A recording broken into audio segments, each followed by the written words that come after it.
Hey, Fed Heads! Welcome to another episode of Sharing Our Pairings. This is episode 40. Episode 40. I haven't had enough beer yet to stumble over my words. Fire cured hops. If the name kind of throws you, it's because we're doing some Kentucky Fire Cured cigar pairing and muats with IPAs today. And I've got a special co-host today because Rob is away. Aaron from Blind Man's Puff. How Aaron, you what's doing, going on? guys? Not much. Doing well. Thanks for having me on the show again. Well, thanks for coming on. So we were talking offline, and I couldn't remember what show you were on, and you were on the cider show, Mm-hmm. which wasn't all the best pairings as it turned out in the end. Yeah, I think your cigar didn't work out as well as the one I had picked, but yeah, mine wasn't too bad. I didn't think. I enjoyed it. Now, we were talking offline. You said that IPAs typically don't rank as one of your favorite cigars. Yeah, I'm sure all the hopheads out there will hate me for that, but yeah, IPA is probably my least favorite. It's the bitterness that I don't care for, and it just depends, I guess, on which IPA I get. You know, the more bitter it is, probably the least likely I'm gonna like it. Well, I mean, I can see that because it is a very, very strong beer. I mean, like you said, there's a lot of bitterness to it. You can get IPAs that are balanced, where they're more of a citrusy quality rather than a green piney quality. But most hopheads really want that punch in the mouth of hops, and Right. so I think that's kind of where the market gravitates towards. Yeah, and I almost liken it to the kind of some of the cigar trends, in which there's just a lot of power and strength in some of the newer ones. And that's what people are looking for. And that's not really my wheelhouse either. So I'm looking for more of a balanced type of cigar. So it's a strength and flavor combination. And I would agree. I mean, every once in a while, sure, I'll take a really full-bodied cigar, and I triple IPA or whatever imperial IPA that blasts my face off with hops is fine.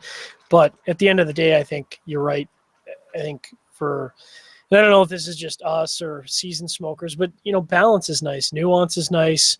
Anyone can just throw a bunch of hops into a batch. Well, maybe not anyone, but let's get some other flavors going on there. Make a good beer. Yep. So I am smoking the Piggy. It is one of the few feral pigs that I have. I'm lighting it kind of late because I don't know what the smoking time on this bad boy is going to be. I don't smoke a lot of pigs. It's a 4.5 or 4 1/8 inch. There's a measurement for you by 60 ring gauge. So it's beefy, but it's short. What are you're also smoking a Muwap, but a slightly larger one. Yeah, I don't know the exact specs on it. I'm gonna guess it's 5.5 by 54 or something like that. I'm not sure what the exact size is. I was looking it up to see if I could find that out. But yeah, you definitely have the shorter of the two. Now, the interesting thing about the KFC, or at least interesting to me, is my first cigar safari down to Nicaragua was in 2013, which was around the time where they were just starting to release KFCs, or at least sort of test blends. And I was on a group that actually got to test and enjoy the KFCs and do some rolling with the tobacco.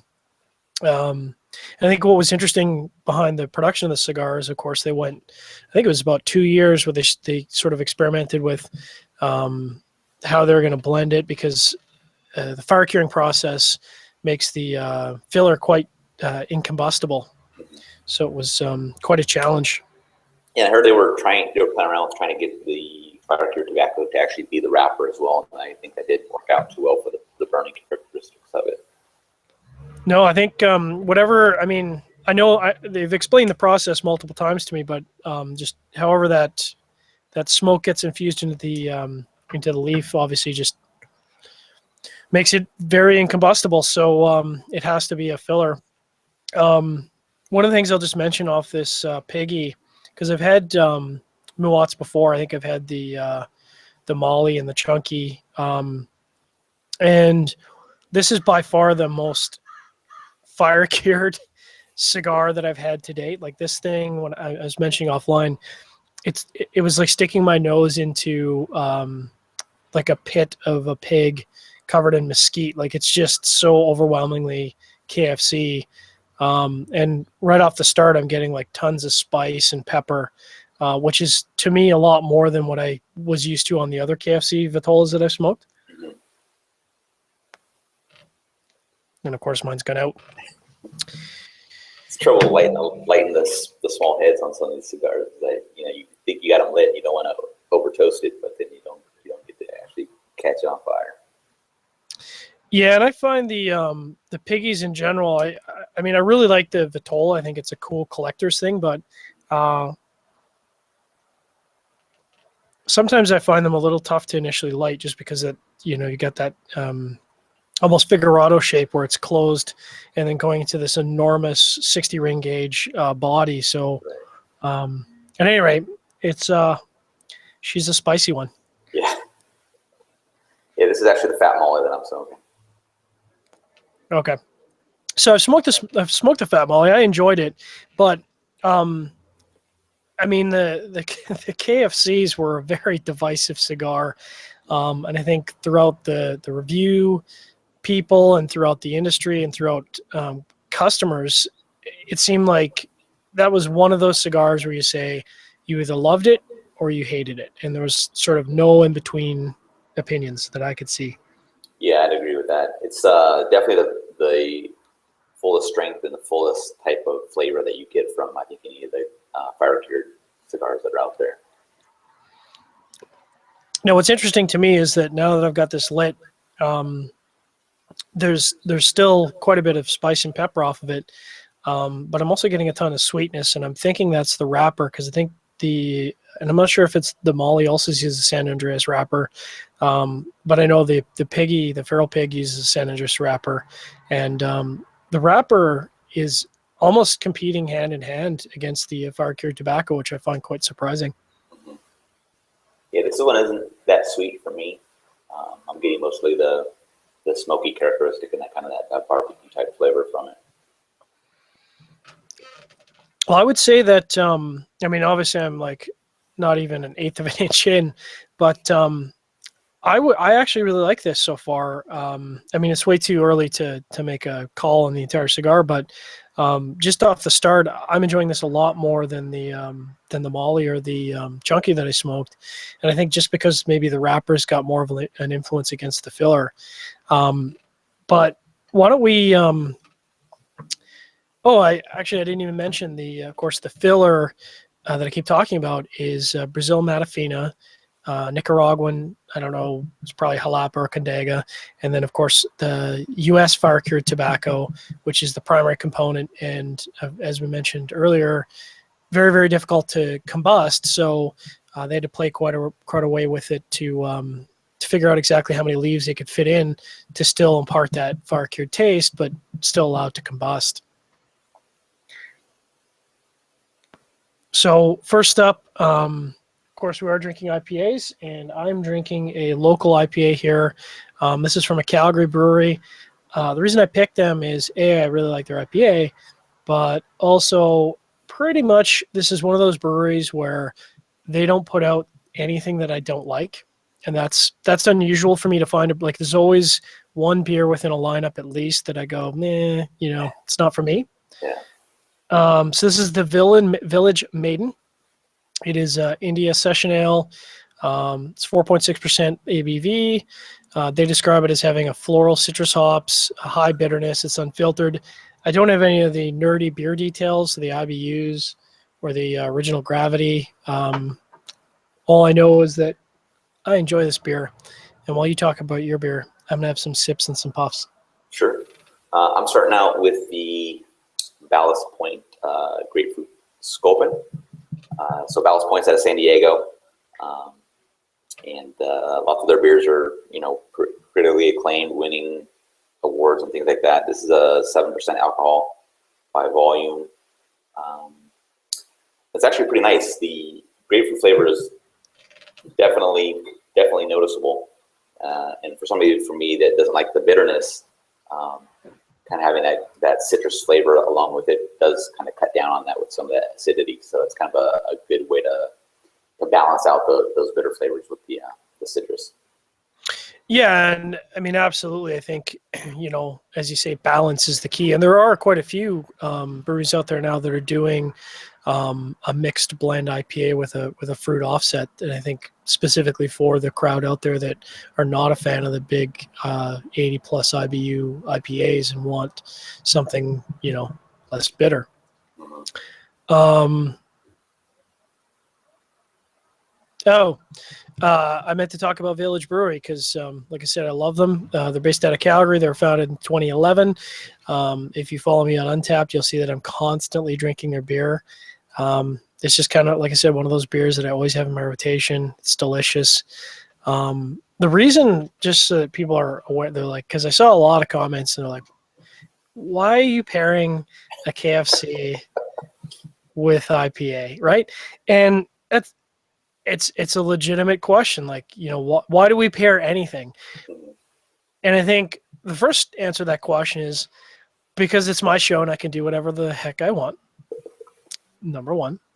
And number two, and the real reason is back on Sharing Our Pairings episode 22, we did the Smoking Monk IPA series. We did the whole five show run on the Smoking Monk. So that was episode 22, and we were expecting the IPA to be the worst of all of the pairings because, why would you pair an IPA with a cigar? It's, you're talking about something very citrusy, very bright. That's, in my mind, the wrong flavor to pair with a beer. Right.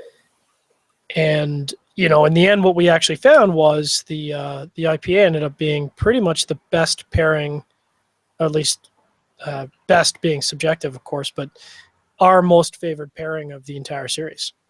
Mm-hmm. And Rob and I at the time were, talking about, and I should clarify, so there's a lot of discussion about the Smoking Monks and how they're constructed, because there's a lot of details left out about what the filler was, etc.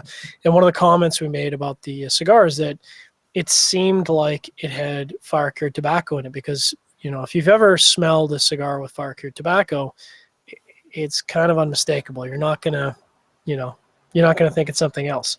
Yeah, it's definitely pungent. I mean, it's got that unique aroma that you're not going to find in other cigars that don't have that kind of an addition to the tobacco. So we weren't obviously able to clarify whether it did have fire-cured tobacco in it or not, but it seemed to, and just based on the nose and based on the smoking it. So out of that show, we said, what we really need to do is revisit this with an actual KFC or something that's fire-cured, and so that's kind of where this show was born. Yeah. Yeah, I definitely think this is probably the best fire-cured cigar to do the pairing with, because I don't think the other ones that have it would necessarily be able to stand up to the IPAs. Yeah, I think that. I think that's the inherent problem of an IPA. Is you talk about it again. It is so bright. I don't like if I sat down and went through an entire catalog of cigars. I don't know what else I would try to pair with it because it's just such an unusual flavor combination.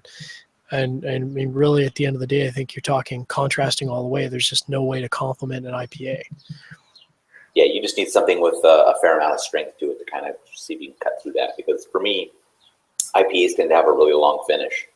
And with that bitterness, you kind of need something that if you're going to transition straight from having a drink to taking a draw off the cigar, you want something that you can cut into it with and not have to take 3 or 4 draws off the cigar to kind of start getting the flavor of the cigar and to get around the flavor from that's left over from the beer. Yeah, absolutely. And I think we've probably talked about this on other shows in the past where I'm not actually a huge fan of cigars that have a long finish either, like cigars that have a really heavy leathery finish. And I would say the same is true of IPAs. I really like IPAs, but there is something to be said about an IPA that just finishes without, tasting hops for the next 5 minutes before you take another sip. Exactly. So I would say the description of the Village Maiden is pretty much exactly the way they described it. Floral citrus hops. This is very floral. It is not the most hoppy beer that I've ever had. In fact, I would say if I had to guess at the IBUs, this is probably sitting around the 60 mark. I mean, it's got that almost grapefruit hoppiness to it, which I actually like, sort of a more sour IPA, citrusy, rather than a really, really overwhelming sweet IPA. The nice thing about this one is it doesn't have a really, really long finish. So for me so far, it is actually an interesting contrast, because I think if I were smoking the chunky or smoking the fat molly, I'm not sure that these two would go together. But because the wrapper in my mind here is offsetting, I'm getting this sort of combination of the fire cured tobacco, and then I'm immediately getting just this vanilla sweetness from the San Andreas wrapper, and then it's finishing spicy. So it's kind of a flavor medley, and I'm digging it. Yeah. Yeah, with the grapefruit sculpin, I get the grapefruit right up front, and then it finishes with the kind of the bitter hops after that. But then you take a draw on the cigar, and the cigar cuts right through it. So the beer on its own has a very long finish for me, but the cigar does cut through it really quickly, so that you get that cigar flavor right away, and you don't have to worry about that too much of a mixture. But it's they're very contrasting flavors, so I wouldn't say it's a great mix, but they are very different, so that you can taste them both, and you're not kind of muddying the waters in between the two of them. Yeah, I don't think. I guess in my mind, I'm not too ever worried about a cigar running over the flavor profile of an IPA. I think you're right. If you're not a fan of the way that an IPA finishes, this might be a good alternative to pair, because, as you say, if you don't like that long bitter finish, just have a draw of a cigar, and it'll cut that out. And certainly for me, like I said, the San Andreas wrapper just adds that nice sweetness. Now, what's interesting is I'm starting to get a little bit of earthiness from this. So the initial sort of quarter inch was really good. I'm not sure how that earthiness is going to play off with the IPA, so I might have to go through my lineup and then come back to the Village to check it again and see if it still stands up. Yeah, I think as that ring gauge kind of opens up, you're getting more of that filler now, and that wrapper's having less of an effect for you. So it's kind of where you're losing the sweetness maybe, and getting that earthiness that's picking up. Yeah, and I do find that a lot of times the feral pigs do have, because there is so much filler in a 60 ring gauge cigar, especially with Nicaraguan tobacco, I do find it a little bit on the sort of leathery, earthy side, and I find that especially in the feral pig vitola that I tend to find them quite earthy. So I would say so far, I'm kind of not bad, but I'm curious to see how the other two beers really stack up. How are you feeling after your first pairing? Yeah, like I said, the first pairing kind of like just two separate things kind of being paired together. I wouldn't call it a great pairing. I do like the beer. It's the first time I've tried it. And I would say it's probably one of the better IPAs I've had, since I'm not a big fan of IPAs. I think definitely the grapefruit and the citrus is a big help to balance that out for me. Just a reminder to our audience, whether you're listening live or through our podcast or on the Armed Forces Radio Network, you are listening to or watching Sharing Our Pairings, episode 40, Kentucky Fired Hops. A reminder to everyone out there that we've still got a few days left in the Oktoberfest. Quesada Cigars has got an Oktoberfest giveaway going with a special beer stein, which I hope to get my grubby hands on and will probably fail, as well as some limited edition boxes of Oktoberfest. And of course, that's going to run until October 4th, which is the official end of Oktoberfest. So you still got a few days to get into that. We are running the contest daily, so make sure to check that out. Again, thanks very much for our Armed Forces Radio Network listeners for tuning in. Appreciate what you guys are doing out there. So just a kudos to Ballast Point, because the grapefruit that you're drinking, I've had a couple of their beers, and I actually really enjoy them. I think they're really, really balanced. Yeah, for me, it's kind of a new introduction. I hadn't tried Ballast Point until a couple months ago, and big fan. But for my second beer, I'm going with a bit of an odd one here. and I'm not quite sure how this is going to pair. I'm going with an Innocent Gun. And yes, Innocent Gun does make an IPA. Innocent Gun makes a lot of different things. But this is kind of everything in the kitchen sink because this is an oak-aged IPA. So toasted oak, like you'd get out of a bourbon or out of a whiskey, and then they put the beer in there and they get some of that oak flavor into the beer, which is kind of a curious thing, but that's kind of become their shtick. This bad boy is 5.6% ABV. So, again, at least for my first two beers, I'm well below the mark. I think you said you started out at 7%. Yep. So I think I finished at 7%. But I figured I'd start out light and then just get incoherent by the end. It's kind of my plan. So Innocent Gun, of course, located in Edinburgh, Scotland. Being of Scottish descent, I'm a huge fan of whiskey and Scotch, and of course a huge fan of Innocent Gun. And I'm really looking forward to trying this out because I've drank this quite a few times, and it's a very different flavor profile, especially with that oak. You're getting a little bit more of a sweet IPA rather than a really bitter IPA. So while you talk about your second beer, I'm going to take a couple sips. Sure. So my second beer is the Dogfish Head 90-minute Imperial IPA, and they're out of Delaware, and I think they've got a pretty good following, and I think with the various IPs that they have, there's a big following amongst home brewers in regard to trying to mimic the brew there. So this is a 9%, and I've had this beer actually before, and it's also another one of the IPAs that I do tend to like. It's got a very short finish. It's not super bitter. It's really balanced.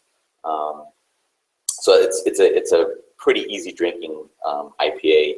And John, I'm not sure if this is something that you might have any information on. Is what's the difference between an Imperial IPA versus a standard IPA? What's the different component into how something would get deemed as an Imperial IPA? So usually when they throw Imperial, it's just a buzzword, and really Imperial is just meant to stand for strong. So if you say Imperial IPA, presumably it should have a really high ABV, and traditionally they throw some extra hops in there just to give a really pungent taste. Imperial is usually, I think, if you see a beer Imperial, it's going to be an Imperial Stout, which means it's in the high 9.5, even 10+%. I think I missed it because I was taking a sip of my cigar or taking a sip of my beer and kind of wigged out. What was the ABV on that bad boy? It's 9%. So would Imperial be synonymous with like a double IPA, or is there a different terminology for that? Is it or more hops for a double? It's funny because we've kind of encountered this over the various beer shows we've done. There's a lot of terminology that's used, and it's used in a way that isn't very clear. So like words like double, triple, really they're meant to be a replacement for strong, but it's a marketing thing. Strong doesn't sound as cool as saying, this is a double IPA or triple IPA. So there is no, there's no fast and hard rule that a double IPA has to be a certain number. Like maybe it has 6 hops instead of 3, and it has to meet 7.2% ABV or higher. It's really just a buzzword to sort of draw people to buying the product. Gotcha. But I think, when we talk about Imperial, absolutely Imperial, and again, it's not hard and fast, but if I see Imperial on something, I know that I'm buying a beer that's going to have probably 8.5% plus ABV. And that seems to be applied to any style of beer, whether it's a IPA stout or whatever. Okay. So the Innocent Gun, I'm not sure if there's a lot of Innocent Gun lovers out there, but I love Innocent Gun, being the whiskey slut. I think I can say that on AFRN. The whiskey aficionado that I am, I really appreciate the oak influence on a beverage. Like oak, you talk about whiskey, the wood really imparts the majority of the flavor to the spirit. I mean, beyond the way that the spirit is created in a still, the oak is what's going to impart all of the quality and character to that spirit. So it's interesting to me that they would do beer, because beer is a very flavorful spirit to begin with. You know, beer can be made in a variety of different ways, and you don't really need to age it in a cask. So it is curious to me that they sort of started that. And then reading their website, it was more of an accidental thing that that's kind of what they're doing. And it just became a huge thing as people discovered it. So, you know, the first beer was that floral, citrusy, grapefruit, almost sour hop with a bright hop, but I would not describe it as sweet. And the Innocent Gun I would describe as very vanilla, almost the vanilla is actually almost running over the bitterness of the hops, believe it or not. So I think if you were not a fan of IPAs, or you wanted an IPA with training wheels, the Toasted Oak IPA might be a good way to go, because, you know, I almost think the oak is almost running over the hops in this IPA. That's interesting. Yeah, when I saw you posted up, this is what the one we're going to have. I was interested to get a feel for how that oak would kind of mingle along with the hops. Well, I mean, and again, maybe it's just because I'm so used to the number of IPAs in the industry that, like as you say, it's become Hopageddon, where it's a hop arms race. Yeah. And you know, it's like many years ago when everyone was trying to outdo each other in the peat in a whiskey, and they're like, well, you know, this is the most peaty and it's gonna blow you away, and it seems like it's kind of become that way with hops, where it's like, oh, this is a quadruple hop, and we put fresh hop in, and then we like grind hops into the bottle. And you know, if you like hops, and I do like hops, I'm cool with that, but you know, from a flavor perspective, I don't know if it's necessary to blow somebody's face off with a hop character. Yeah. So I think, you know, if I were to use a word for this Innocent Gun, I think it would describe it as balanced. And I'm really glad I actually have this as my second beer, because it's such a counterpoint to the first one. Even though they are both IPAs, this is a very different IPA than the first one. And I think so far I prefer the pairing, and maybe just because, you know, I've kind of gotten about a half inch into my cigar, and it is becoming a little earthy. It's, you know, the spices and pepper are still there. Obviously the fire cured element is still there. And I think the fire cured actually goes really well with the vanilla character of the beer. You know, with the Dogfish Head, it's a very, very drinkable IPA. It does not have a lot of bitterness to it. I don't know what the IBU is on it, but it really is not kind of over the top for me, which is one of my gripes about it. But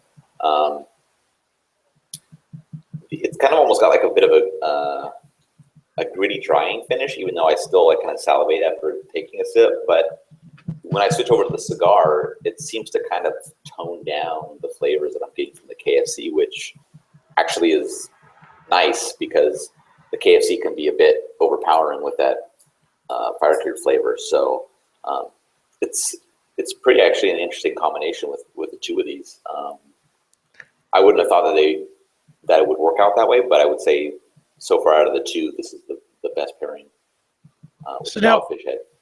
Now, and I know Rob's had Dogfish Head on the show in the past, and if I'm not mistaken, it's kind of one of those brews where they release a limited quantity, or at least they, you know, are limited in the amount they can produce, and they tend to sell it pretty quick. Is, you know, we kind of talked a little bit offline, but I'm assuming you've not picked up Dogfish in the past, or is this kind of I've had it here and there, just, you know, at friends' houses that they may have it, but it seems to be fairly easily accessible out here in California. So I haven't seen any kinds of shortages in regards to the, you know, what quantities are available. But you know, they have various different IPAs. So they have the 60-minute and some others. So I think there's a good mix that makes it, you know, a little bit more widely available. You darn Californians and your wide available beer at reasonable prices. I don't understand.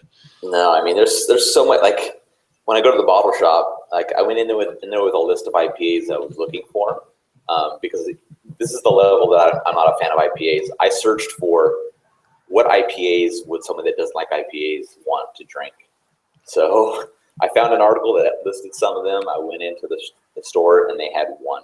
That was the grapefruit sculpin. So there's just so much out there, and it's going to be hit or miss as to what's available in your area.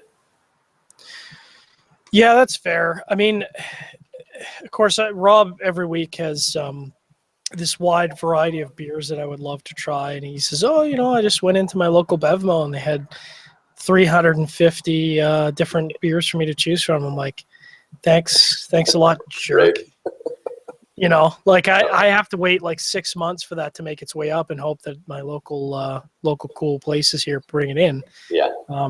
I think, if I was in California, I think I would probably just be going on a daily basis and picking up. I'd be Matt. I'd be like, this is my 75th unique check-in for the week because Exactly. for those of you listening, Matt is another one of our mods at Cigar Federation, and Matt is a consummate beer drinker. If you follow him on Untapped, you would be amazed at the number of unique beers that he gets his hands on. And we're probably gonna have to do a show, I think, with Matt in the near future, because it's a darn shame we have not had him on to do a beer pairing. But back to you for a second, because we talked a little bit offline. So obviously IPAs are not your normal thing. What would you say is like your normal, like what's your wheelhouse for beverages? My favorite beer style is Gosa, and then second to that, and a close second would be sours. Those just kind of seem to hit my wheelhouse a little bit better. Gosas are very light beers. I would say more of a summer type beer. Salty, coriander, various spices, things like that. So it's the easy drinking beer. And then sours can run the gamut. There could be fruit sours and various barrel-aged sours as well. So there's a lot of range to hit up in there. But one of the side effects of sours is that they're starting to become very popular, and so the price is starting to really jump up in regards to what's out there. There's a wide range of companies that are putting those out as well. Well, I don't know what you guys pair for Gosas or sours out in California in Freedom Land, Beer Freedom Land. But both that style is very, very expensive up here. I know we floated the idea of doing a Gosa show because I think Matt, of course, being the beer aficionado that he is, loves Gosas, loves sours.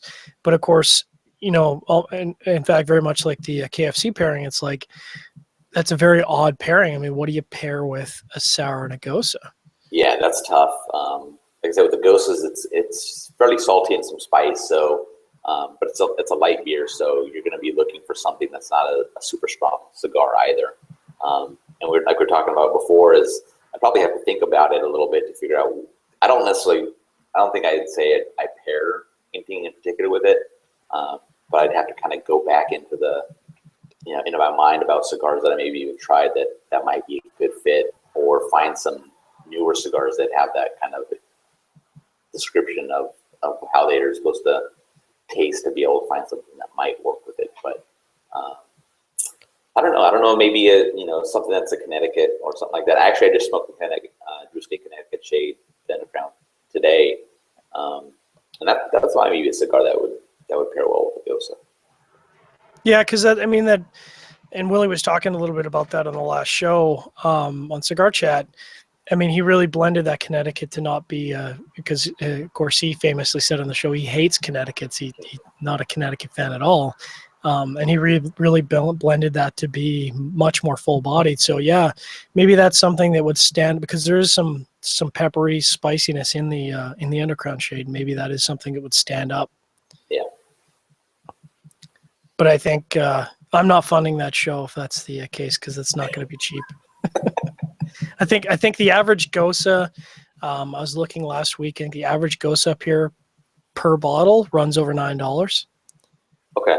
Yeah, around here that you can get pretty good Gosas in the, I'd say, for a 12-ounce bottle, $4 to $5.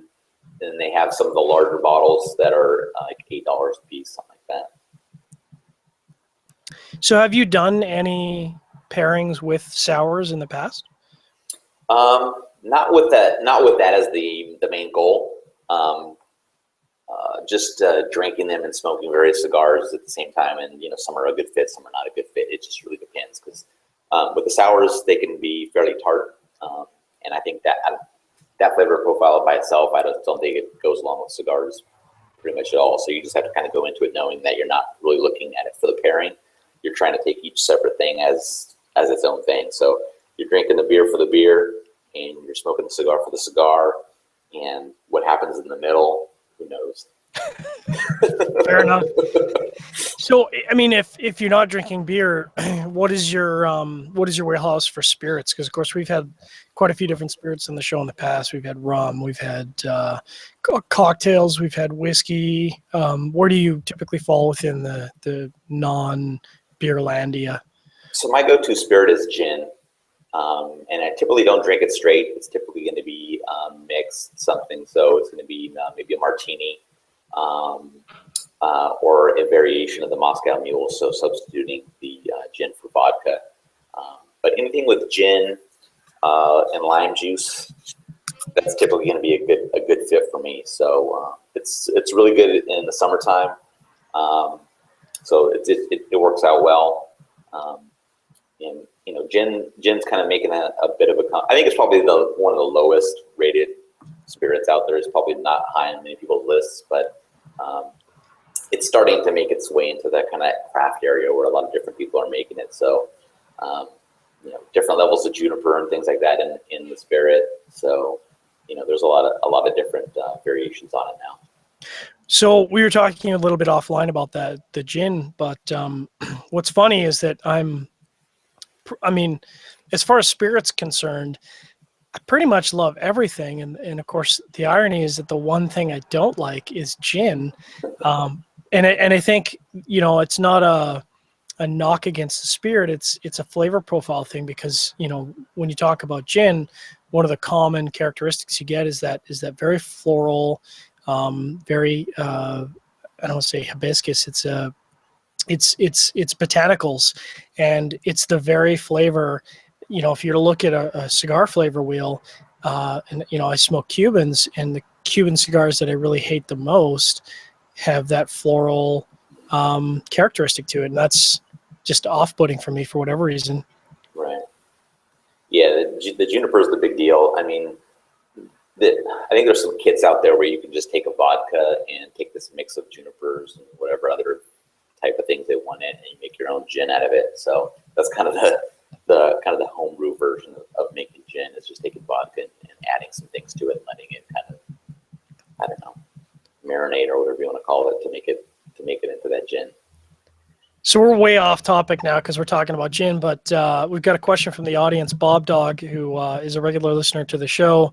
Bob Dog wants to know what your favorite gin is. My favorite gin? I would say the one I like the most, that's the most available, is the Bombay Sapphire. Oh yeah. It seems to stand up pretty well in most mixed drinks.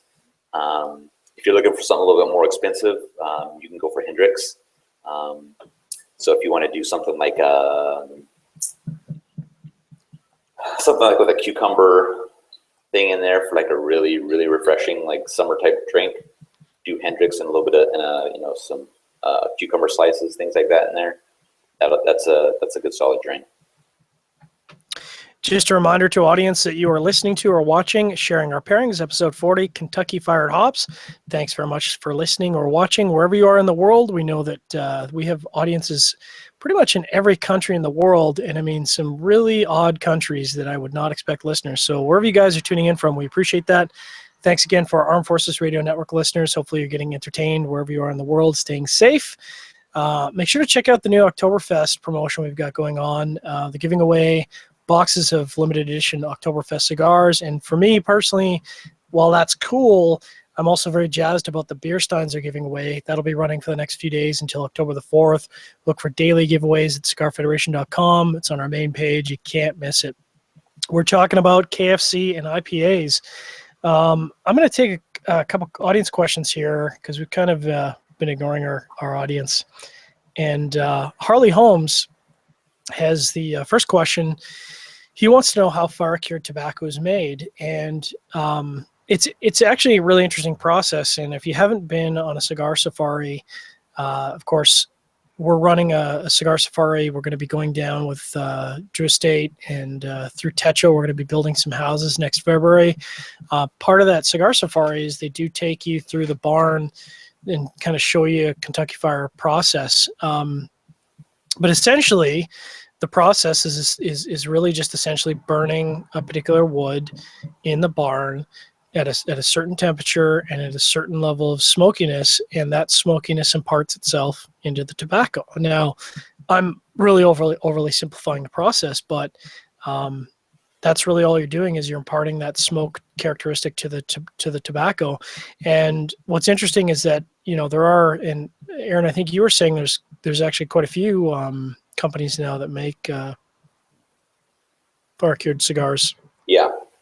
So Lucia makes the Lucia Black, which is using fire-cured tobacco, and then also George Rico makes one called the American Puro, which uses the fire-cured tobacco as well.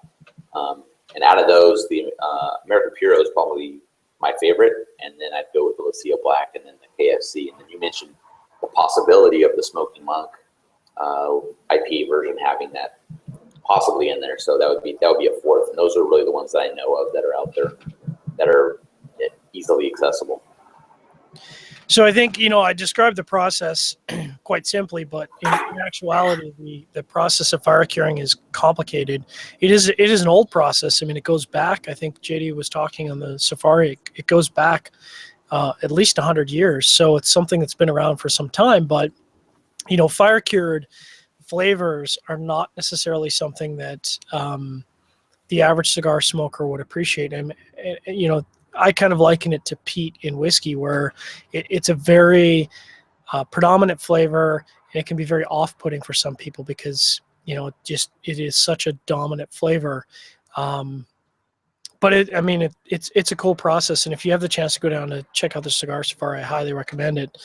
Harley has a follow-up question, and I think this is maybe more for you, because I have not smoked many fire-cured cigars, believe it or not. Harley wants to know, can you recommend some fire-cured cigars for someone who hasn't smoked one? He's looking for something that is lightly fire-cured. Oh, okay. So he's saying, what's the range lightly fire-cured up to a fuller fire-cured cigar? Yeah, so I would kind of rate them back similar to my preference in them, in that George Rico American Puro is the one that I would say is probably the least overpowering out of them. That's the cigar. It's all American tobacco. So some Pennsylvania broadleaf in there, and the fire cured is in there. So I'd say that's probably the best one to start out with.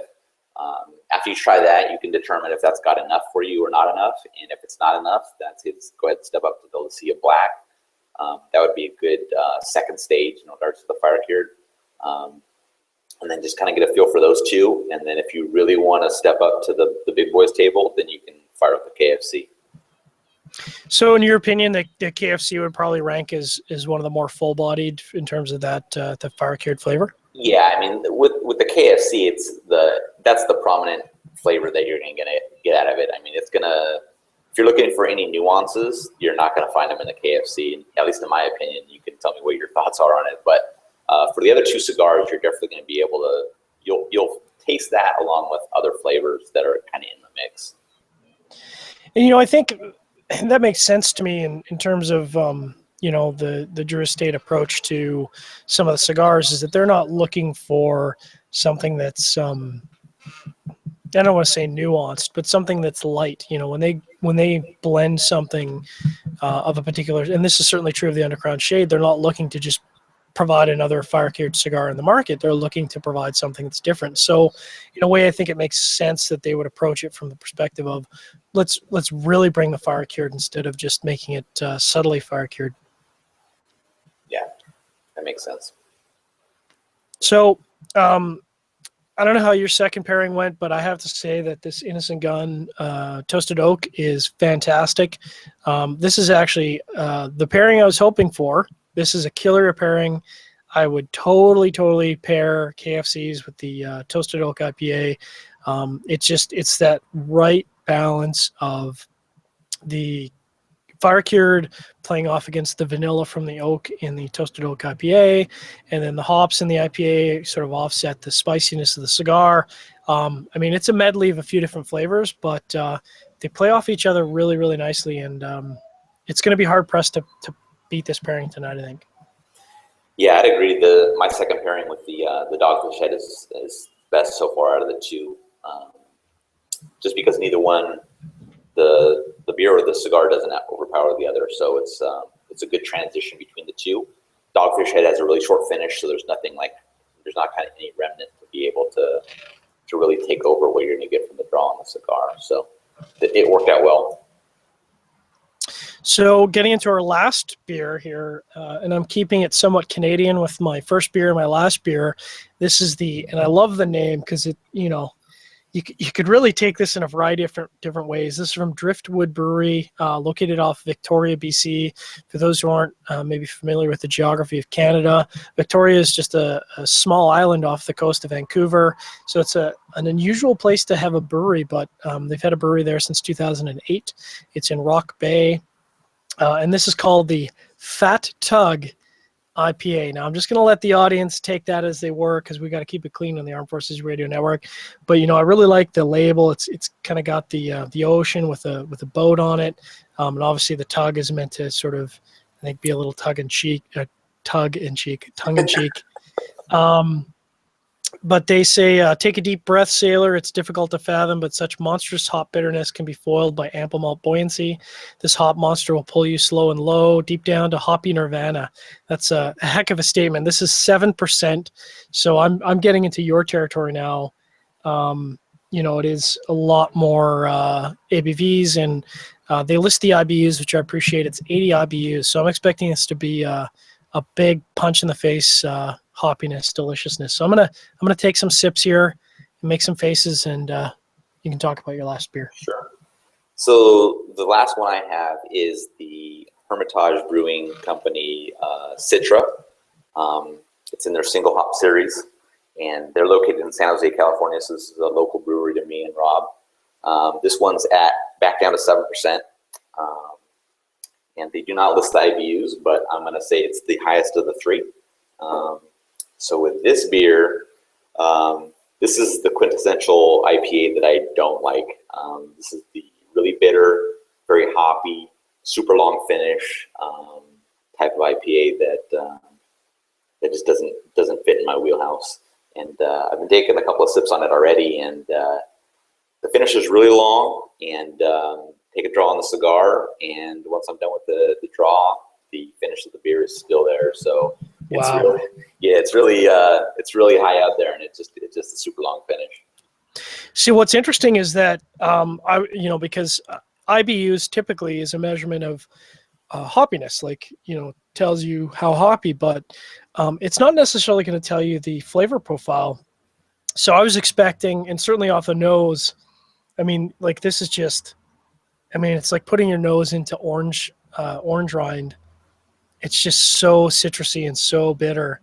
And then I taste it, and I think you might actually really enjoy this because it's this really cool interplay between a bitter, orangey, citrusy hop and this really bright, sweet grapefruit, almost a stone fruit IPA hop.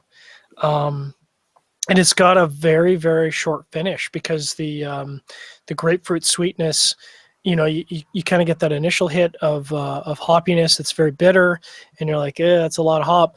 And then immediately that grapefruit hop kicks in, and it cuts it right off at the knees, and it finishes very sweet. That's cool. That's very different than the grapefruit sculpin, where you get the grapefruit up front and then you get the hobby bitterness at the end. So I'd be very curious to try that and see how the kind of the flip flop and the flavors work out. I mean, I think, and certainly, you know, I'd like to say that I did this intentionally, where I went through and charted out all three of these beers to make sure that I had three very different IPAs. But that would make me seem much smarter than I am. Really, what I did is I picked three IPAs that I enjoy, and I said, let's try these. Just, you know, a little peek behind the curtain there. But the way it turned out is that, you know, the Village Maiden is very much a session IPA, where it is an IPA, but it's not a crazy hoppy IPA.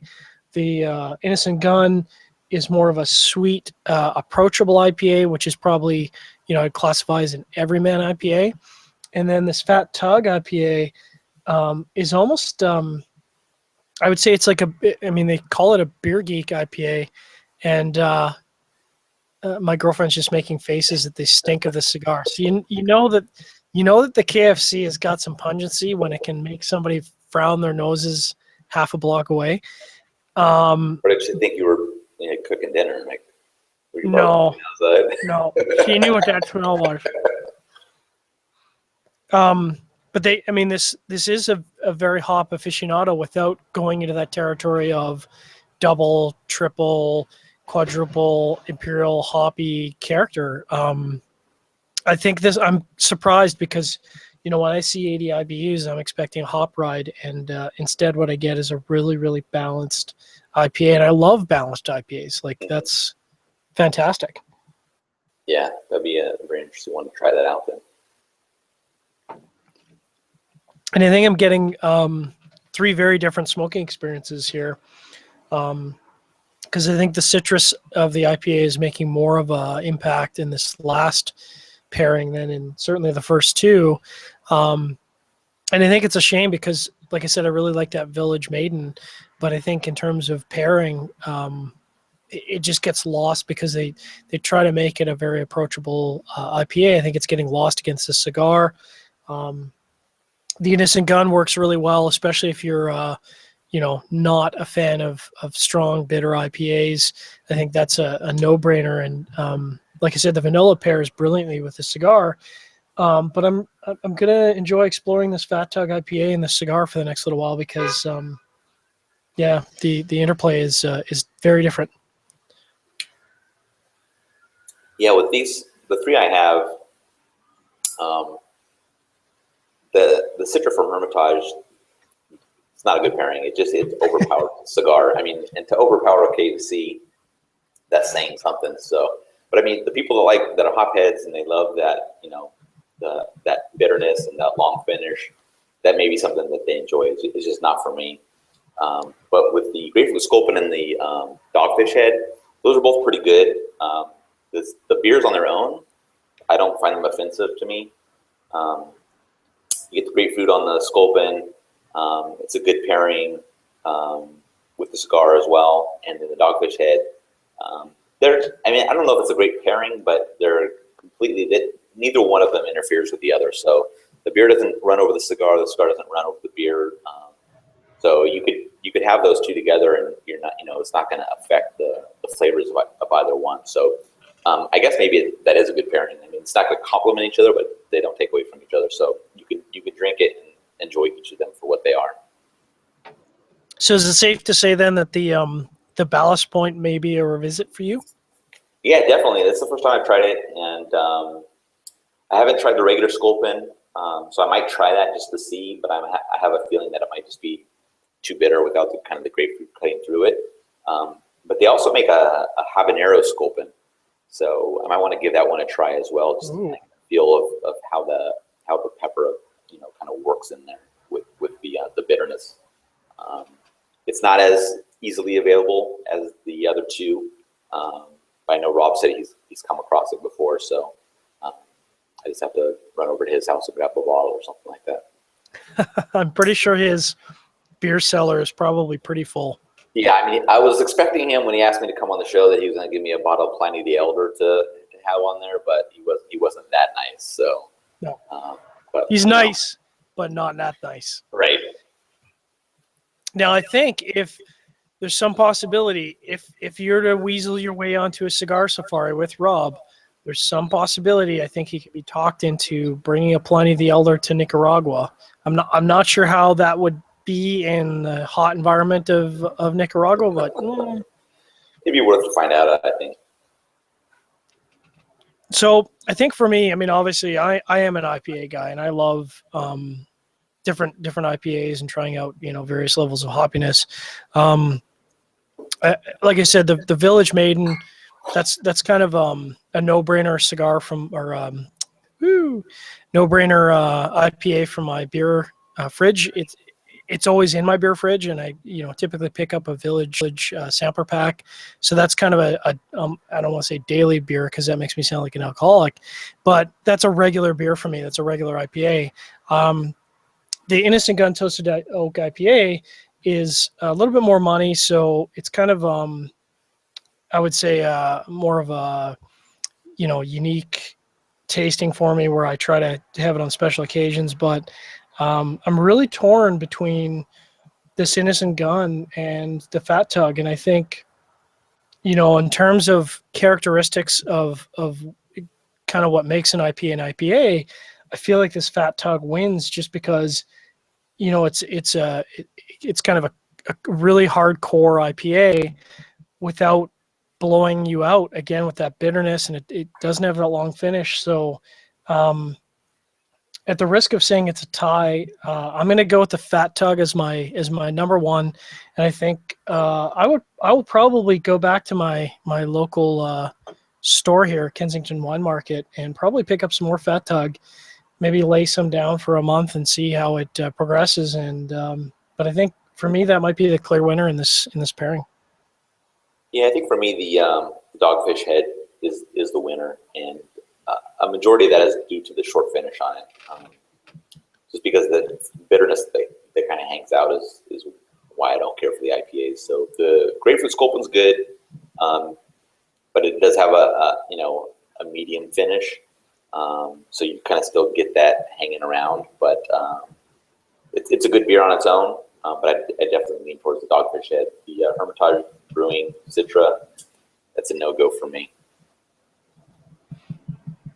Well, I mean, in terms of the Dogfish, I think that makes sense to me because, and unfortunately, I have not had the opportunity to try a lot of Dogfish because it is so hard to get up here. But I mean, the what I've heard from people whose palates I trust is that the Dogfish is a very, very good IPA. So in a way, it doesn't surprise me that it would pair well because, they do go to such great lengths to craft an excellent IPA. And if it is a sort of a very balanced IPA, then it should pair well with something. Again, we're kind of going against the grain tonight, pairing a KFC, and we did get a lot of comments on Twitter, and we got some comments on Facebook. And I actually appreciate that because part of the reason we started the show last year was to try stuff that moves people out of their comfort zone, and we don't want to just say, oh, look, we paired another Maduro cigar with a bourbon. It's like, yeah, well, of course bourbon goes with a Maduro cigar, like, duh. We wanted to try and move outside of that comfort zone and try different things. So, I wasn't sure how tonight would go, but I would say pretty well. Like, I'm glad that we had the opportunity to do a follow-up show with a KFC and an IPA. Yeah, definitely. I think the having the KFC, which has got a definitely distinct and strong flavor profile, does work along with the IPAs, just because I think some other cigars wouldn't be able to stand up to it with bitterness in the finish on some of these. So I definitely think it was a good experiment to go through. I like smoking cigars and drinking spirits and beers. That's really what it comes down to. Yep. So thanks very much, Aaron, on relatively short notice for stepping in as a guest co-host. Hopefully we can have you on some future shows and maybe have you on Cocktails 2.0, 3.0, try some different things. Try to move outside of the IPA zone. Yeah, that'd be fantastic. Thank you for having me on. For sure. So thanks very much for Armed Forces Radio Network listeners. As we say, stay safe. You guys are built to do things that we are not, and we appreciate wherever you are in the world listening. Thanks very much for our podcast listeners. Make sure to tune in tomorrow night. There's going to be an interesting show on Cigar Chat. I think Logan is going to be talking about the Royal Agio trip. It's going to be a recap show, so that'll be one to tune in for. So check that out tomorrow night, 8 p.m. Eastern Standard Time. Thanks very much. Make sure to drink better, but drink less. And we're back. So yeah, the IPAs, it's tough, man. It's like to me, IPAs and the beer are like peat of scotches. Like you can get somebody who's a Scotch drinker, and then you bring up a peaty Scotch, and they go, "Oh, I fucking hate peat. Just hate it." And I think the same is true of beer. I mean, my girlfriend is a like a true hardcore beer geek. But she's the same way. She just cannot stand a really bitter IPA. And I think, you have to be a particular type of beer nerd to like. Yeah. And it's interesting we have the Scotch piece because, I actually enjoy the peater scotches better than the ones that don't have as much peat to them, which is, I think, a bit of an odd change there. So, something like Vuelin or something like that is kind of more in my wheelhouse than maybe something that has a less peat characteristic to it. That definitely makes you a bit of an oddity, no question. Yeah. I'd just like to throw a shout out to CCE, which is a Facebook group. They've been tuning into sharing our pairings lately. That is Canadian cigar enthusiasts. They're a bunch of Canadian cigar nerds, and they like to post all kinds of pairings. And hopefully, they're tuning in tonight. One of the things we like to do on our After Dark segment is NFL, and we talked a little bit before the show about NFL, and you mentioned you're a football fan, but we really didn't get into any details. So first of all, and the most important question is, who is your team? My team is the Cowboys. Go Cowboys! All right, Yeah. I can get behind that because there's a lot of Cowboy hate out there. Oh yeah, it's you have to hate on the teams that do well sometimes. So I know we haven't done well in a while, but they have a long history with a lot of winning, so got to deal with it. Well, let me ask you this. So, of course, Romo goes down with a clavicle injury. You always hate, regardless of how your feelings are on the team, you always hate to see a player go down with an injury, especially a quarterback, because, quarterbacks are really the linchpin of a team. But part of me was not surprised by that because Romo has just he's kind of getting this history of like, he starts out doing really well and then all of a sudden gets injured and he gets knocked out for 4 to 6 weeks. I mean, that must have been devastating. Well, I'm in the camp that we're never going to win anything with Romo as a quarterback. But the fact is once you lose him, though, you're dealing with a backup, and the backup's never going to be as good as a bad Romo or anything like that. So, I don't know. I mean, we'll have to see what happens with some of the backups and see what goes on there. But Romo will be back in whatever they've deemed it, 6-8 weeks, something like that. And then we'll have to see what he does after the fact. It's probably going to be, the team does well, gets enough to get in the playoffs, and then Romo breaks our heart again by doing something stupid. But, that's probably how it's going to work out for us. It's tough. I mean, I've kind of been of the opinion that I think the first problem the Cowboys need to resolve is that Jerry Jones needs to be an owner and not a GM. Yep, hire a GM. Hire a GM, a quality GM. And guy who's, yeah, absolutely. No question. Because once you can detach Jerry from GM responsibility, and no offense, but Jerry Jones is not a good GM. Right. So if you can bring in a good GM, move Jerry back to player ownership, I think you can sort of right the team and sort of start to pull them back to maybe the late 80s Cowboys. Yeah, and the NFL has this weird thing where they were, for a while it was head coaches. They wanted to have a ton of, player personnel decisions and things like that. The whole Bill Parcells thing. Yeah. Holmgren type of thing. So, I think they need to take a little bit of more of a play from baseball where you have the manager manages the guys on the field. The GM handles all the player personnel and puts the team together based on what their kind of strategy is, and then just let it happen that way. I mean, I don't know if the culture in football is all that different or not, or whatever. But I think at least for the Cowboys, you definitely have to separate the owner from the GM, because I think there's a little bit too much of personal taste and things like that. Maybe he likes a player or whatever, and he wants that guy, and it just doesn't work out. So.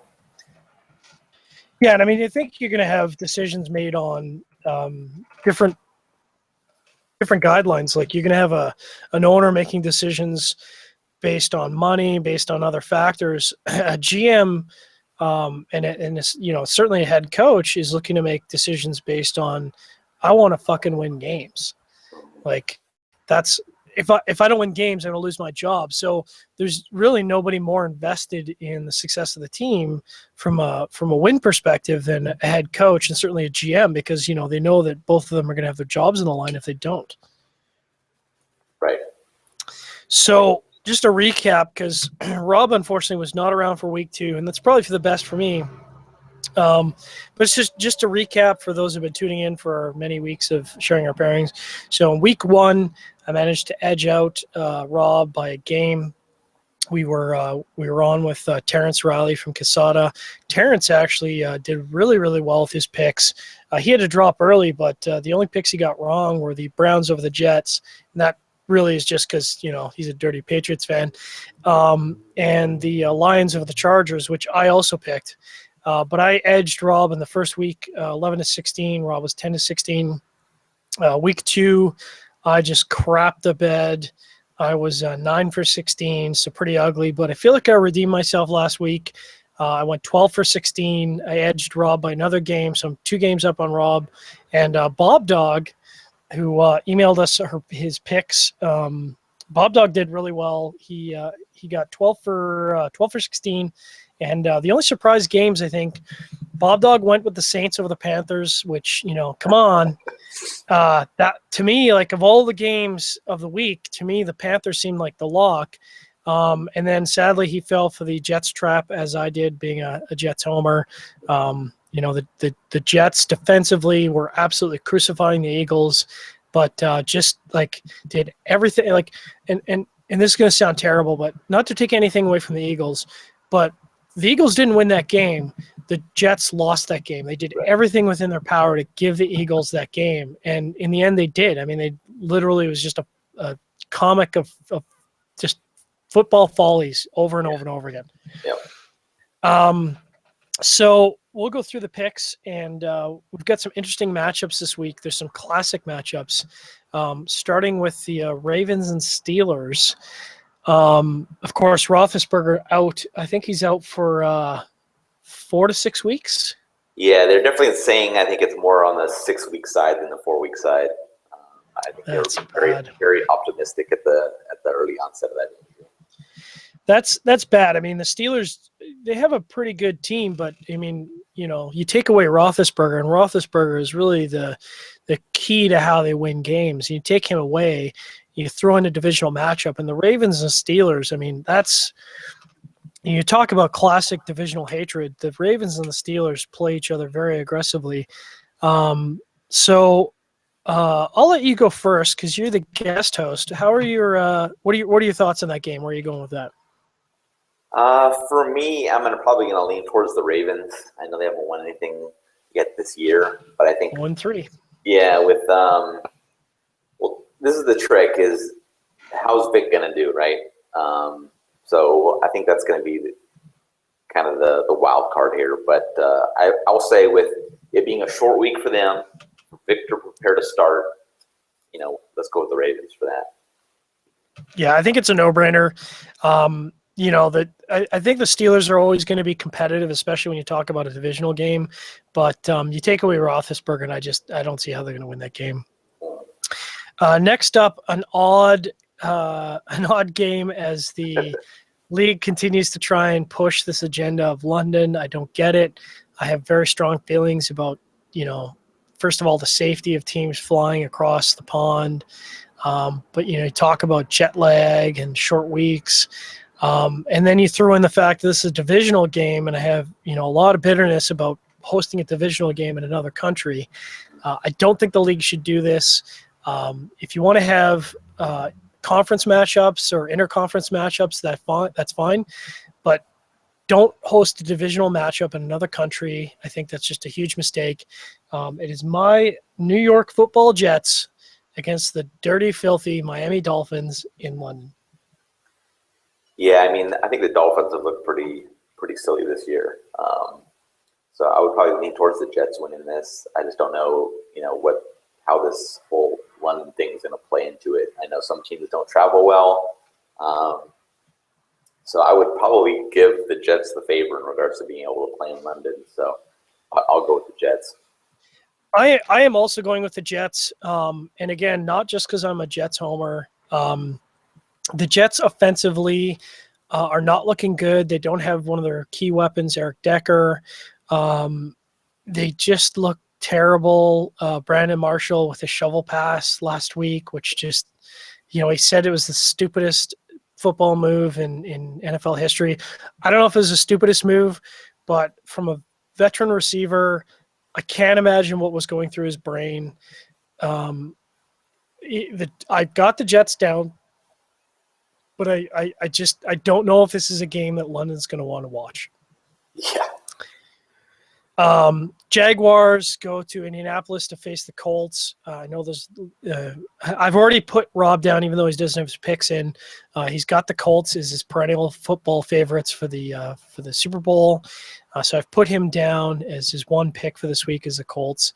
I think there's a lot of talk about whether the Colts are going to do well because they came out of the gate, got beat up by the Bills, got beat up by the Jets, and I think that's as much people's feelings about the Bills and the Jets as it is about the Colts. Sadly, the Jags are a mess. They're continuing to be a mess. To me, the Colts are kind of a no-brainer in this game. Yeah, I agree with you. I mean, Luck's not this bad. I mean, he's already shown it over his previous seasons that he's a pretty solid guy. So I just think it's going to take a little bit of time for him to figure that out. And I would say that this is probably the week that he gets back on track. And like you said, the Jags are. I don't know. Jags are a disaster, so I don't think it should be that tough for Indianapolis to win this game. Next up, now that the Jets have vacated, the Giants are going to Buffalo to face off against the Bills, and this could make for a really interesting game because, the Bills losing against the Patriots, and I know a lot of people were like, "Oh, the Bills are going to beat the Patriots." That's a tough matchup. Beating the Patriots, especially in your division, it's a very tough game. I think the Bills have played much better football than I gave them credit for. What are your thoughts on this game? I think the Bills' defense is pretty solid, so I think they'll be able to continue that and handle the Giants. I wouldn't say fairly easily, but I think they'll definitely be able to pull that out and beat them this week. I agree. I think the first couple of weeks now, the Giants have not looked good. People might look at the Cowboys Giants game and say, well, the Giants did really well, and then they lost the game because of a number of factors. The thing is that you can't really judge a team's performance in a divisional matchup because teams always play tough against each other divisionally, even if the team sucks. And, we saw that out of the Rams. Even if the team sucks, they play very good football divisionally. But I think the Bills have been playing good football, and they just got beat by a better team. They're just not ready to take on the Patriots. So, my feeling is with the Giants not playing well, with the Bills seemingly firing on all cylinders, I think the Bills are going to take this one. Yep. I'm just going to put your pick down there, so I've got it, and then we're going to go on to the Mediocrity Bowl number 1, which is the Panthers versus the Bucks. Yeah, I mean, I think it's probably just lean a little bit towards the Panthers. I don't know, to say maybe the better quarterback out of the two teams, and just I don't know. Yeah, it's a bit more of a coin flip to me, but I'll lean towards the Panthers, even though the Bucks are at home. Yeah, I think the home field advantage does play a factor, and I kind of went back and forth because I feel like this might be one of those classic trap games where the Bucks have not been playing good football. The Panthers have been playing pretty good football, and Cam and all that. I think I'm going to have to go with the Panthers, but I feel like this could be one of those games where it comes down to a 2-minute drive, and it could go either way. Yep. Another classic divisional matchup, which I'm sure you're happy for both teams to lose. The Eagles travel to Washington to face off against the Redskins. Yeah, the Eagles under Chip Kelly haven't been all that spectacular this year, but I don't know. I mean, DeMarco Murray seems like he just, I don't know, he forgot how to play or something. So I'm not sure if he's going to play or even figure out what to do this week or whatever. But, I mean, they have to be better than they have been. And the Redskins, I just think, are horrible. So I guess I'll give a slight edge to the Eagles in this one. I am also going with the Eagles. And this is one of those games where I kind of went back and forth and back and forth. I think the Redskins are a mess. The Eagles are a mess. And the Eagles are just less of a mess. Mm-hmm. One of the games that I'm not looking forward to, the Oakland Raiders versus the Chicago Bears.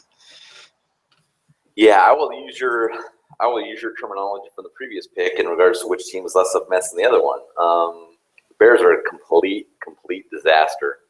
The Raiders are a disaster, but maybe just not as much as the Bears. I would typically love to pick out against the Raiders just because I think that they suck and that they shouldn't have any fans anymore based on how the organization has performed over the last decade or so. But unfortunately, I think the Raiders will still win this game.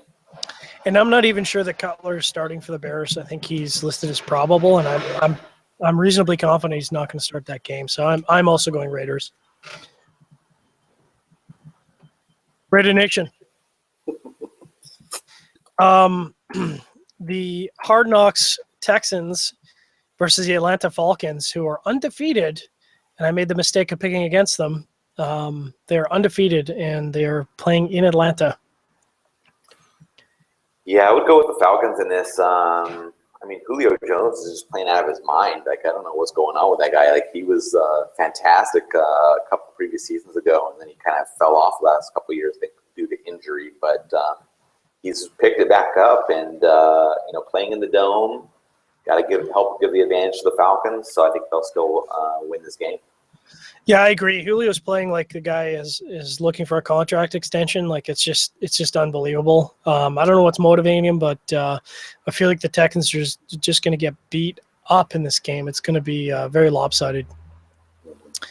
The Kansas City Chiefs, who I was kind of a believer, and I picked the Chiefs a few times, and they keep letting me down against the Cincinnati Bengals.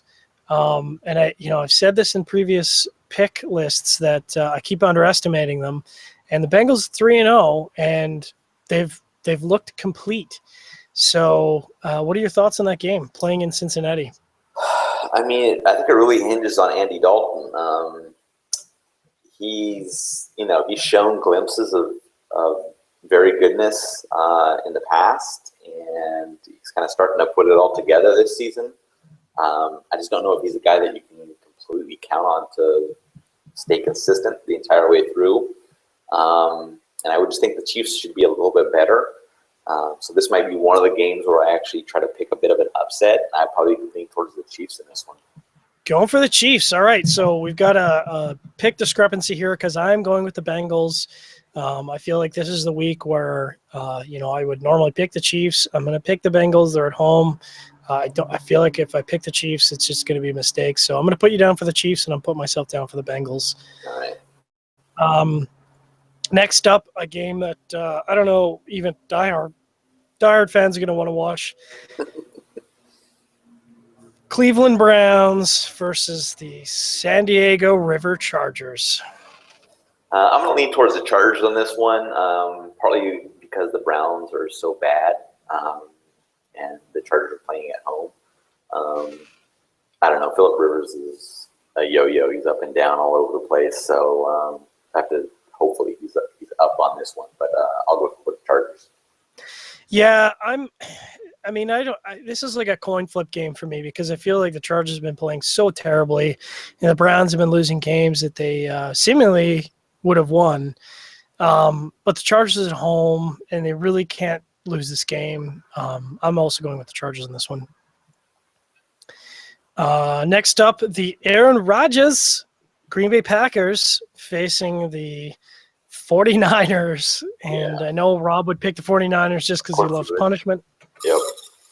But what are your thoughts? Yeah, I'm going to go for the Packers in this one. The Niners, I think going into the season, 49ers fans even knew that this was going to be a horrible year for them. And Colin Kaepernick is not the real deal. They based all of his future planning on the first 6 games he ever played, and after that, he's been a disaster. So I just foresee the Packers kind of destroying the Niners at home.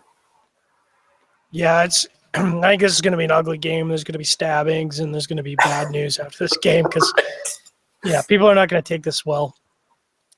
In what might be the most lopsided game of the week, the Rams are facing off against the Arizona Cardinals. Cardinals defense is nuts. I mean, they had a really big week last week, and I just don't think the Rams really have anything to kind of go up against them. So I think it's going to be an easy win for the Cards. Yeah, I think it's going to be a question is whether the Falcons game is going to be more of a blowout than the Cardinals game. But I don't see the Cardinals losing this game unless there's some freak injury. I just can't see it. Yeah. The Vikings travel to Mile High, and I've been underestimating the Vikings. They've been winning games that I didn't think they're going to win. But, Mile High, man, and you got a quarterback that's probably one of the best quarterbacks to ever play the game. What are your thoughts? Yeah, I'll lean towards the Broncos on this one. I don't know that it's going to be any kind of a blowout or anything, but I think the home field definitely helps the Broncos, and I think they'll be able to pull this one out. The Cowboys go to New Orleans to face off against the Saints, which is, I think there's a lot of bad blood, if I remember right, between the Cowboys and the Saints. Mm-hmm.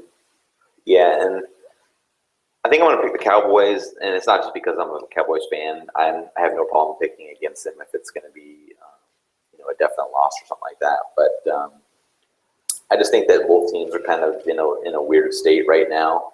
The Saints are trying to have to figure out things without Jimmy Graham and stuff like that. So it's a little bit of a challenge for them. So I'm going to go for the Cowboys. I am also going for the Cowboys. I think this game is going to be a grind. This is going to be one of those games that ends with some like really weird score, like a safety decides it or something. I think it's going to be total points for this game is going to be under 20 points. Like it's just going to be just a grinder. But I'm going to have to go with the Cowboys for a lot of the same reasoning as you. I think the Saints are just a mess. And even without Romo, I think the Cowboys have enough tools to make this one happen. Yeah. And in the Mediocrity Bowl number 2 for the week, the Detroit Lions, who, I gave them a lot of credit because they've got all these tools, and it's like giving all these power tools to a 6-year-old, and they're like stabbing themselves in the hand. I just don't know what's going on. And then they face off against the Seahawks in Seattle. Yeah. I mean, Stafford, I don't know what he's doing, so I don't think anything. I don't know. I'm not sure what's going to happen with him. But the Seahawks, I think it was a bit surprising that they kind of started out the way they did with the first 2 losses. I think with them being at home, definite advantage for them.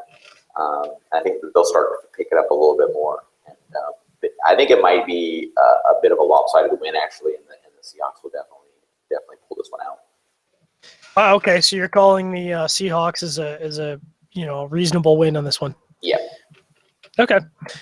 So I think that only leaves us the. Gosh, what did we split on any games? Yeah, we split on the Chiefs Bengals game, right? Chiefs Bengals. Yep. So that's the only game we've split on. And of course, the Patriots are on a bye week because this is my big fantasy football matchup week where I face one of the top scoring people in my conference. So of course, that is the week that the Patriots are on the bye, and I'm going to get just absolutely beat up. So I'm assuming you had Brady. Is that what it was? No. Okay. Yeah. So this is only my third year doing a fantasy league. But I think one of the traps, because we're doing a PPR league, and I think one of the traps for me is picking a quarterback early on. And yes, a quarterback is important, and yes, a quarterback is probably good for, if you get a good quarterback, 20 plus points a game. But to me, the philosophy has always been focus on receivers and running backs, because at the end of the day, all of your production is going to come from top quality running backs and quarterbacks, or running backs and receivers. So I've actually got Tyrod for the Bills starting this week. Previous to that, I had what's his nuts from 49ers as my main quarterback, which, he's still good for 15 points. So the problem, of course, is that I've got the feature running back for the Patriots and the receiver, and both of them are on bye. So I don't know what I'm going to do this week. How's your fantasy football going? I play in two leagues. One league I'm 2-1, the other one I'm 1-2. So the one I'm 1-2 in, it's a deep league, 14 teams. I had the last pick in the draft, so it was a little kind of a rough draft for me. But I do have Brady in one of those, so we have a bye this week. But I also have Russell Wilson in that league, so it's not too bad of a fix for the bye week. Well, I'm in my conference. Because we're in a 16-team league, which I've never been in a 16-team league. Like, I think the most I've ever been in was like a 10-team league. So there's just no players available. Up until this week, I've been 3-0. I've been winning my games, reasonably decisively. But I think this is going to be the week where I take a dive. What's your score standing, or how are you doing in your two leagues? One's 2-1, one's 1-2. So the last week in the 2-1 league, I scored the most points out of any team so far this season, and that included having Steve Smith on the bench. So he went off like crazy last week. So that team, the team 2-1, is pretty well set. The other one's going to be a struggle this season. I mean, I got to have a guy that comes up from nowhere or pull somebody off of waivers that kind of picks it up during the season for me to even have a chance, I think. Yeah, fair enough. So we'll check in next week on Sharing Our Pairings 41. I can't recall what we've got, but check out our event page, check out our Sharing Our Pairing page. Aaron, thanks again for being a special guest host. We'll have to have you on for maybe some more interesting beers and pairings in the future. Absolutely. As we always say on the show, make sure to drink better, but drink less.